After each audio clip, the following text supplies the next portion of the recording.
أنا magacaygu yahay Cabdiraxmaan Maxamed Cali Cabdiraxmaan Aar ku dhashay kuna barbaaray waxna ku bartay magaalada Hargeysa imikana ku sugan muddo 4 bilood magaalada Muqdisho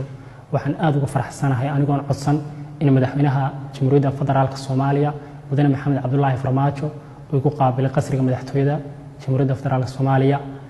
taasoo aan gudbiyay astaantayda wadaniyeed isaguna uu siiyay dardaaran iyo talooyin wax ku oola waxa kale oo madaxweynaha Jamhuuriyadda Federaalka Soomaaliya Mudane Maxamed Cabdullaahi Farmaajo uu guddoonsiiyay hadiyad sharaf iyo astaan ka samaysan calanka Soomaaliya waxaan ka mahad celinayaa soo dhaweynta madaxweynaha Jamhuuriyadda Federaalka Soomaaliya Mudane Maxamed Cabdullaahi Farmaajo